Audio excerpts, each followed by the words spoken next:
Hi అండి, welcome back to my channel. ఈరోజు నేను మీకు పక్కా స్వీట్ షాప్ స్టైల్లో చెకోడీలని ఎలా ప్రిపేర్ చేసుకోవాలో చూపిస్తాను. ఎక్కువ శ్రమ లేకుండా తక్కువ టైంలో తొందరగా వీటిని ఎలా ప్రిపేర్ చేసుకోవాలో కూడా నేను చూపిస్తాను.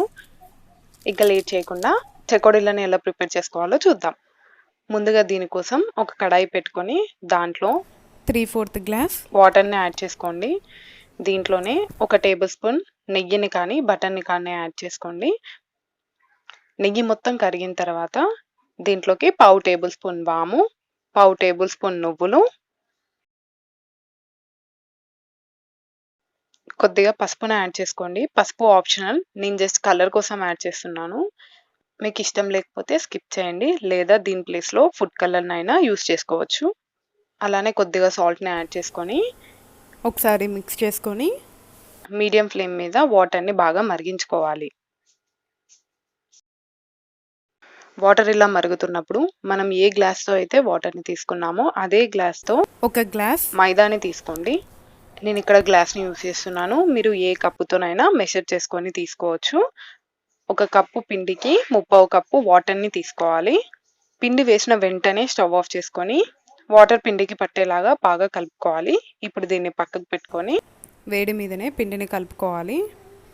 డైరెక్ట్గా కలుపుకుంటే చేతులు కాలుతాయి కాబట్టి నేను ఇలా ఒక తడి క్లాత్ని తీసుకొని దాంతో పిండిని కలుపుకుంటున్నాను.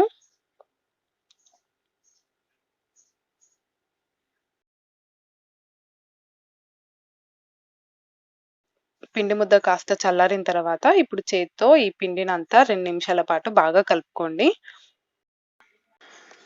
మనం వాటర్ యాడ్ చేసేటప్పుడు ఎక్కువగా యాడ్ చేస్తే పిండి పల్చగా అయిపోయి చెకుడులు విరిగిపోతాయండి. కాబట్టి కొలతలు ఈ ప్రకారంగా తీసుకోండి.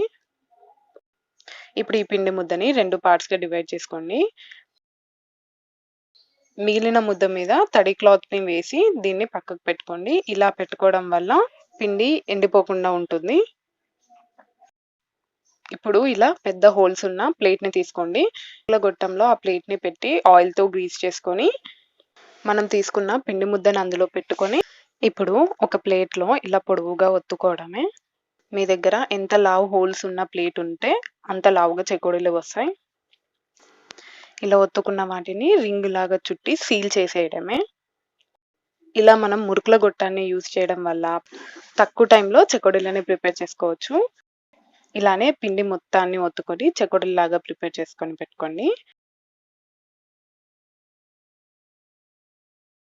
ఇప్పుడు స్టవ్ మీద డీప్ ఫ్రైకి సరిపడినంత ఆయిల్ని యాడ్ చేసుకొని హీట్ చేసుకోండి. ఆయిల్ హీట్ అయిన తర్వాత ఈ చెకోడీలని ఆయిల్లో వేసుకోండి. 3-4 నిమిషాల పాటు హై ఫ్లేమ్ మీదనే చెకోడీలని ఫ్రై చేసుకోవాలి. తర్వాత మీడియం ఫ్లేమ్లోకి అడ్జస్ట్ చేసుకొని గోల్డెన్ కలర్ వచ్చేంత వరకు ఈ చెకోడీలని ఫ్రై చేసుకోవాలి. ఆయిల్ హీట్ అవ్వక ముందే చెకోడీలని ఆయిల్లో వేసినట్టయితే చెకోడీలు విరిగిపోతాయి. అలానే చెకోడీలు వేసిన తర్వాత 3-4 నిమిషాల పాటు అవి కాస్త ఫ్రై అయ్యేంత వరకు వాటిని అలానే వదిలేయండి. ఆయిల్లో వేయగానే మెత్తగా ఉంటాయి కాబట్టి గరిటెతో కలిపినా కూడా చెకోడీలు విరిగిపోతాయి. మీరు చెకోడీలని ప్రిపేర్ చేసేటప్పుడు ఈ విషయం మాత్రం మర్చిపోకండి. ఇలా లైట్ గోల్డెన్ కలర్ వచ్చిన తర్వాత వీటిని తీసుకొని ప్లేట్లోకి ట్రాన్స్ఫర్ చేసుకోండి. అంతేనండి, మన చెకోడీలు రెడీ అయిపోయాయి. చూడండి ఎంత క్రిస్పీగా ఉన్నాయో. టేస్ట్ కూడా మనం బయట కొనే వాటికంటే బాగుంటాయి. ఈ టిప్స్తో మీరు కనుక చెకోడీలను చేసినట్టయితే మీకు పర్ఫెక్ట్గా చెకోడీలు వస్తాయి. మరి మీకు ఈ రెసిపీ నచ్చినట్టయితే లైక్ చేయండి, షేర్ చేయండి. టేస్టీ ఫుడ్ ఛానల్ని సబ్స్క్రైబ్ చేసుకొని పక్కనే ఉండే బెల్ ఐకాన్ని క్లిక్ చేయండి.